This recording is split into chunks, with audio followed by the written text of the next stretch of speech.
कि अब या तो प्रियाजू की मुस्कान, नहीं तो प्राणों का समर्पण। अब सौदेबाजी मन से नहीं होगी। अब हम जलने के लिए तैयार हैं। अब हम सौदेबाजी नहीं करेंगे कि है मन प्रसन्न हो जाए तो भजन में सहयोग करेगा। ये नीच कभी नहीं करेगा सहयोग, इसको तो जलना ही होगा। बिना जलाए आगे नहीं बढ़ सकते। महापुरुषों ने कहा है कि यदि आप अपना जीवन प्रभु के चरणों में न्यौछावर करने के लिए तैयारी कर ली है, जैसा श्रीपाद कह रहे, ये न्यौछावर है, या तो प्राण समर्पित कष्टपूर्वक हम शरीर, या फिर आप मुस्कुराओ। बीच में हम स्वीकार नहीं करेंगे इस मन की मनमानी आचरण। बहुत निकृष्ट है, बहुत रुलाया है, बहुत परास्त करता है, पूरा जीवन हो गया है इसको लगाते ही लगाते, तो इसको पढ़ पाए हैं कि हाँ है क्या चीज। बहुत नीच प्रवृत्ति है इसकी। एक क्षण तो वैराग्य की स्थिति में, एक क्षण में आपको लगेगा भगवत प्राप्ति की स्थिति, और एक क्षण में इतनी गंदी स्थिति पैदा कर देगा कि लगेगा अभी तक जीवन में कुछ हाथ ही नहीं आया। साधक की धज्जियां उड़ाता रहता है मन।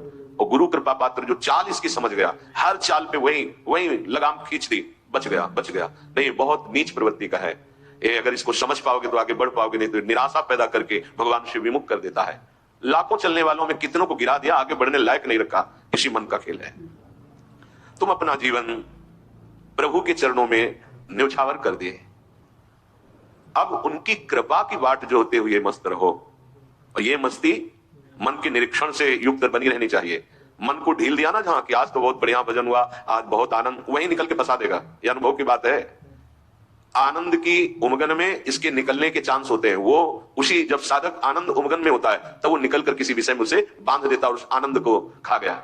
जो आनंद उल्लास था, अब वो पश्चाताप की आग जल रही है। अब फिर उसको लगता है इतने दिन मेहनत करने के बाद तो इतना हम चढ़ पाए थे, फिर मुझे गिरा दिया। फिर वो निराश होने लगता है। शोक, विषाद, दुख, क्लेश, कष्ट, संताप, भय, उद्वेग ये प्रदान करता रहता है। इसके सामग्री क्या है मन की? इसके अनुकूल चलोगे तो क्या देगा मन? कह रहे शोक पक्का, पर पकड़ में तो है नहीं। ये बहुत खिलाड़ी है, खेल करके और ऐसे तदात्म में बैठा है। तदात्म में कि पीटोगे किसको? तदात्म, तुमने तदात्म कर लिया है। अब उसको दंड कहां से दोगे? दंड तो तब दे जब दृष्टा बने ना। वो तो तदात्म कर लिया है। अब जब कुछ नहीं समझा तो आज से भोजन नहीं करेंगे, उसमें कुछ फर्क नहीं पड़ना। वो इतना बलवान, उसको कोई फर्क नहीं पड़ना। तुम 10 दिन के बाद जब भोजन पाओगे तब तुम्हें वहां पे खड़ा कर देगा जाके, जहां नहीं खड़ा होना चाहिए।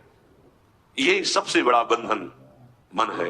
मन ही मोक्ष का कारण है, मन ही बंधन का कारण है। ध्यान दीजिए, जब आपने अपना जीवन प्रभु को समर्पित कर दिया, भगवत प्राप्ति का निश्चय कर लिया, तो अब तुम्हें मन से सावधान रहना है। और किसी से कोई दुश्मन नहीं है।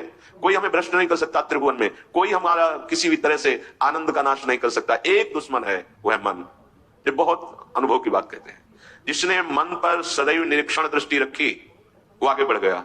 और जो आनंद में, सम्मान में, प्रियता में, वाहवाही में चूक कर दिया, वही मन प्रवेश करके माया में आपको नष्ट कर देगा। लक्षण मन के पास क्या है खजाने में?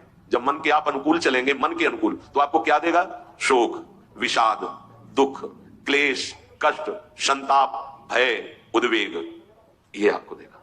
अगर आप प्रभु के अनुकूल चले, मन जितना आपको आकर्षित करे भोगों के, उसको डांट के उसकी बात ना सुनकर प्रभु के अनुकूल चले, तो इनमें से कोई भी दोष आपके अंदर नहीं रह जाएगा। ना आपके अंदर शोक होगा, ना विषाद होगा, ना दुख होगा, ना क्लेश, ना कष्ट, ना संताप, ना भय, ना उद्वेग, कुछ नहीं रहेगा। निश्चय, ये बात निश्चय समझ लो। सारा का सारा मन का एक खेल है। जो सब दुखी हैं, सब परास्त हो रहे हैं, सब जल रहे हैं, उसका कारण मन है। ये मन प्रत्येक श्वास यदि अपने प्रभु के सुमिरन में अर्पण कर दी जाए और मन की बात ना मानी जाए तो प्रसन्नता बढ़ने लगे। स्वाभाविक। दो बातें कह रहे हैं। पहली बात तो हर श्वास में नाम जप चले। दूसरी बात, मन की बात नहीं माननी है। इससे लड़ना पड़ेगा। बिना लड़े कोई परमार्थ का योद्धा विजय श्री प्राप्त नहीं कर पाता।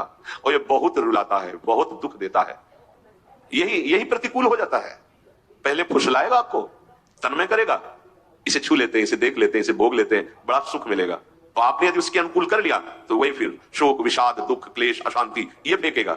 अब तन्मयता में तुम्हारे बैठ गया है, तुम उसको अपने तन्मयता में ले लिए, तो अब बाहरी दृष्टि रहती है, चलो फिर आज से अन्न नहीं खाते, आज से मौन हो। कुछ पर किस पर नहीं पड़ेगा तुम्हारे मौन से, तुम्हारे अन्न त्याग से। इस पर एक बात केवल, इसकी बात माननी नहीं है, बस। इसको हम ये सब करके देखे हैं कई वर्ष। अन्न जबान में नहीं, आलू गुड़ जो मिला गाँव, कुछ पर किस पे नहीं पड़ता, ये सब करके देखा है।